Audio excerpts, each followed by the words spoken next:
Hi, welcome back to the Ventilation Room. I'm one of your hosts, Tia Williams, a ventilator. Here we have Shafina, Tam, and Yashika. Thank you guys so much for sending in all your events. I mean, it's overwhelming and we love it. Keep them coming. If you don't hear your event tonight, don't worry about it. We're going to get to it. So, we're going to do two events tonight. One is shotgun. The next event is going to be Undark My Heart. So, are we ready, guys? Yes. Alrighty. Rock and roll. So, the event that I'm going to do tonight is Undark My Heart. And the vendor sent in, the views expressed by many of my white associates in regards to the obstacles we face in the Black community shows a lack of empathy, love, and compassion. I have found myself over the years supporting others in their issues out of sheer fact of love and compassion because I know them, and I know the issue is impactful to them, but it's not reciprocated. So to make a long story short, I feel my heart is getting dark and cold to the needs and impactful situations to them, and when something bad happens, I just want to say F them. Got me feeling like I only need to worry about me and my people.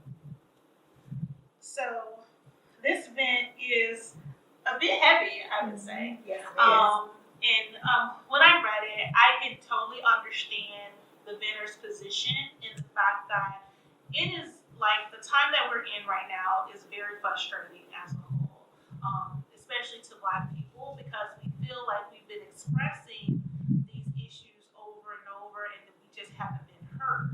And so now we're getting almost a national stage and it's been brought to the forefront. It's something that we have to feel on a daily basis, and it feels very heavy to us. And so people that we consider that we are friends with or we have close associations with, we would like to know that those people, regardless of their race, really understand the position that we're in, and that one of the reasons that we've even chosen these people to be friends with us is because we want to believe that they care about issues that impact us across the board. So I can totally understand the vendor's position where when a situation isn't something that impacts you specifically, you seem to turn a blind eye to it or you're insensitive to what it is that I'm telling you that's hurting me. But I don't think the right answer is to then close yourself off to other people because it's really not going to get you anywhere at all being closed to anything. I think maybe being more so like trying to explain to them and let them understand and see it from your point of view and communication is probably what's going to get us further than anything else. Because a lot of times people don't know better, so they don't do better. So when you teach them and you tell them how you feel, if they're good with you, if y'all are actually friends or associates or whatever, where you feel like you can relay your feelings to them, they should be willing to take on whatever those emotions are, have a sincere discussion with you, and even though they may not be able to relate personally because it's not their issue, they should actually be able to reflect empathy. And if they can't, then they're not people that you should engage with, and you can't say F them as far as I'm concerned. So that's me. Very true. Yeah. And at this point, we're all we got. And who can represent us better than us? I mean, I definitely agree. When I heard the event, I thought about the term courageous conversations where you're put in a position where it's time to be very honest about your feelings and expressing yourself that this hurts me or I expect this and this is not what I'm getting. And so I think this time calls for it, not just for this venture, but all of us that have friends in other races and ethnicities to say, hey, this is how I'm feeling and I want to feel supported and this is what I need from you and not apologize for that. Right. Yeah, because they might not understand until you actually break it down for them and they see it through your vision and they can relate. So yeah, give them an opportunity to explain it to them. And then you can make that judgment when you say F. Are we married to friends? No. I'm like, you know what? If they're a friend, they'll care. Yeah. They'll care enough to try. Yeah. They'll support you. And they'll listen. They'll support. Yeah.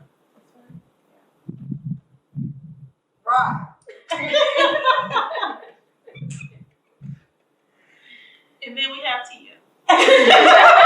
Chiming in. Right. Will said something. I had nothing to say. So moving on, we done? Next bit. All right. So the next bit was, we had a meme that was sent in that was so we kind of split on it. So what the meme entails, this is basically where a guy, he was standing outside of a car holding the door open. But as he's holding the door open, his wife and his mom walked up. So he was saying that his wife should sit in the back seat and the mom should sit in the front seat, and the wife, of course, went ballistic. Like, of course, I'm supposed to sit in the front seat of our car. So we were having a debate on who should sit in the front seat, the wife or the mom. So, of course, me, I'm team mom. The reason why I say I team mom, because regardless if it's the mom, your auntie, your grandmother, no matter who it is, elders sit in the front, no matter what. I don't care what you may have against each other, because obviously it was some tension anyway. But regardless of the tension, you always have to respect your elders. I would always let his mom sit in the front. I would also expect the same for my mom, my aunt, my anything. No matter who it is, elders come first. Take it away, ladies. Okay, quick question. What if his mama and his wife were the same age? Because he likes older women. Ooh. He's still.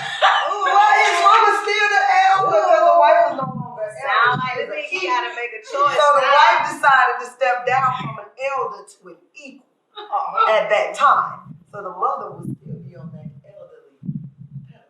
I'm with Tia. I am team mom, auntie, grandma, the lady next door that cared for you. You know, if she's the elder, if that's your mom, that's your aunt, grandmother, whatever, she sits in the front seat. Because I have 2 sons. So when my sons get married, I need to sit in the front seat. I'm his mom. And so I would expect that she has enough respect for me to allow me to sit in the front. Now, if I insist on sitting in the back, then that's on me. But I think I should have first priority, just like, you know, my husband's mom has first priority. She does. It's a respect level. So you believe that the mother should have. Hold on. So you believe the mother-in-law should have, or the mother should have offered it the front seat and allowed the wife to say, no, you sit in the back. I'll sit in the back. No, I'm not saying the mother has. I don't think that the mom has to offer the front seat. Maybe just to keep confusion down, because there's already obviously some kind of tension somewhere. So do you believe that the mother-in-law should have just, or the mother should have just given that No. option? No. Okay. No. Do you believe the mother should? I mean, just out of respect for both parties, I believe she should have said, well, do you want to ride in the front seat? And maybe the wife just could have said, no, I'll ride in the back and just alleviate the tension. So let me ask you this, because you have sons, right? And you have an older son, Correct. right? And so he's married. He said, you know, you walking out the house with the wife, and he's opening the door. Do you think you're supposed to sit in the front? Well, no, not really. Would you go toward the front? Not necessarily. Not necessarily. Okay. And because at the end of the day, it's just a car and it's just a ride. We're still going in the same direction. And Okay. just to keep tension down, because I don't know how she might feel about it. If she's already obviously in the front seat, I'm not going to make a issue about getting in the front seat. But if he happens to open the door and we're both out front, I would assume that he's naturally opening the door for his mother. Okay. So then yes, if he decides that his mother should get in the front seat and he roll like that. So my position is this. It depends on who I am.